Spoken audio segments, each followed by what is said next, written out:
Welcome back to New Rockstars, I'm Erik Voss, and with Spider-Man No Way Home days away, new last-minute trailer footage is giving us unseen looks at Peter Parker and Doctor Strange's critical choices in the final battle, as well as this movie's villains and just how confused these old men are. What happened to the ducks? There used to be ducks on this river. Am I supposed to eat all these breadcrumbs myself? Okay, I will. I am gonna break down all the new details that you might have missed. Let's roll the first clip.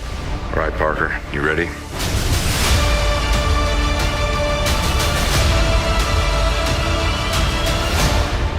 Do it.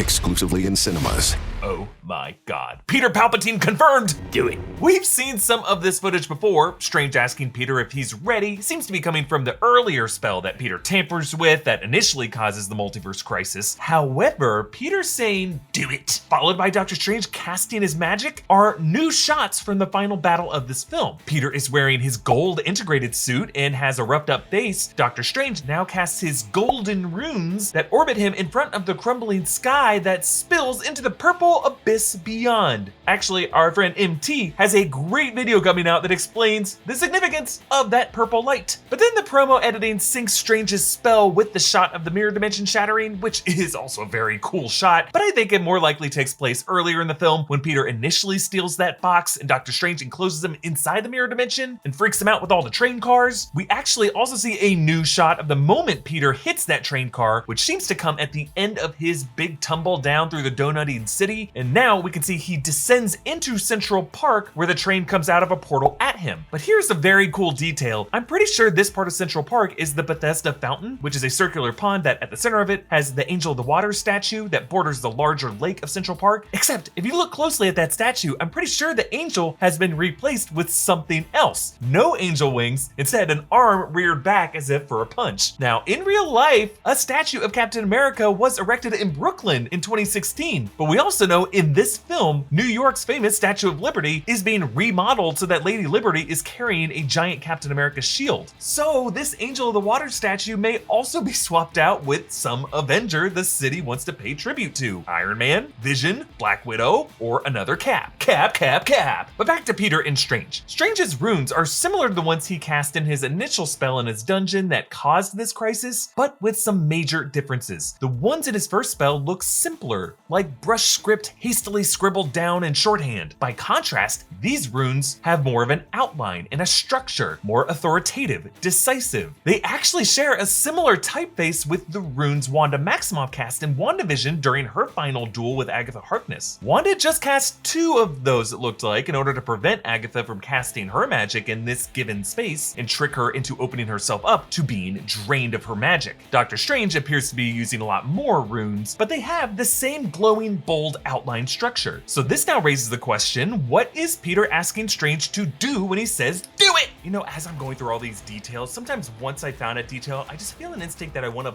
blow it up, to let myself know I'm done with it. Well, now I get to do that because the mechs are here. Mech Arena is a killer new 5 versus 5 mech shooter with tons of awesome game modes, maps, mechs, weapons, and fast-paced competitive gameplay. The rush of good, balanced competitive play is built in from the first play session, and you immediately get the sense that skill actually matters. If you want a shooter where you can compete, win, and get recognized, you're gonna love this. Mech Arena has a massive event running now until December 14th to raise $100,000 for charity by destroying 1 billion mechs. Just install the completely free game on iOS or Android using the link in the description box. If you download now from our link, you'll get 50,000 credits, 5 gold crates, and a unique event skin. Once you're in, sign up for the event in-game, start playing, and go make some mayhem for a great cause. That great cause is Able Gamers, a non-profit that works with the gaming industry to make video games more accessible for people with disabilities and to give them access to the community and the fun that video games provide. As the whole Mech Arena community hits milestones, Mech Arena will hand out prizes, in-game loot, and charity money, and choose 10 lucky winners for the grand prize, a chance to compete in the championship and pilot a real mech. And Mech Arena had a cool live event last weekend at Santa Monica Pier. Off-screen producer Zach got to interact with the news crew that was covering the event. Use the link in the description to download Mech Arena for free and start destroying mechs for a good cause. Going by the WandaVision logic, Wanda's spell was designed for her to create a pocket barrier within her Westview pocket dimension in which only Wanda could control the magic that occurred within that inner circle. If Doctor Strange is doing a similar thing, he could be containing all the multiversal madness that is breaking this universe into one pocket dimension sequestered from the outer world. We saw Doctor Strange and the Watcher pull a similar move in What If, when Zola Ultron and Killmonger Infinity dueled over the Infinity Stones and both threatened the fabric of the multiverse. Strange and the Watcher contained the destruction within its own pocket dimension that was also within the pocket dimension of Strange Supreme's self-exile. So Peter might be saying, do it, imprison me with these other threats in a pocket dimension away from everyone I love in order to protect them. If that is how Doctor Strange temporarily fixes this crisis, I don't expect it to be a lasting solution, neither for this movie nor for What If, because pocket dimensions are meant to be broken. But let's move on to the Return of the Villains vignette recently released, in which Alfred Molina, Willem Dafoe, and Jamie Foxx talk about their characters' returns and pretend Lizard and Sandman aren't in this. Let's take a look. Doc Ock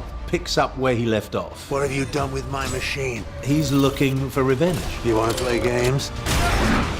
The Goblin believes in a world of losers and winners. Power is all that matters.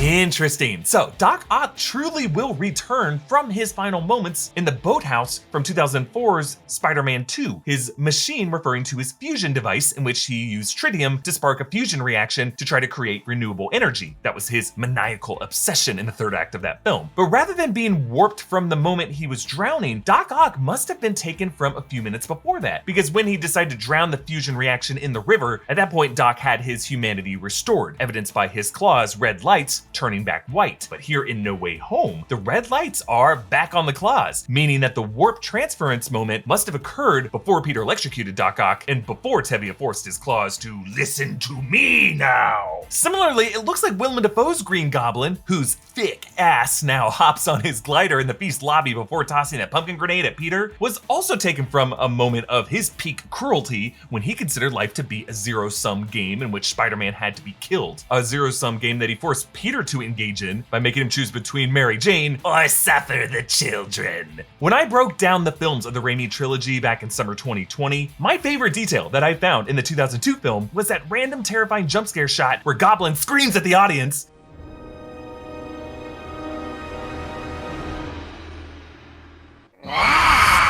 which, if you look closely at the shot, there is a creepy second goblin lurking in the background for whatever reason. Wouldn't it be amazing if Spider-Man No Way Home could justify that bizarre glitch in the Matrix as the moment the Raimi-verse's reality was glitching to transport one of these goblins over into the MCU? Hey, if you want to support this channel, check out some of our great merch options at newrockstarsmerch.com. Follow me on Instagram and Twitter at EA Voss. Follow New Rockstars and subscribe to New Rockstars for more analysis of everything Marvel. Thanks for watching. Bye.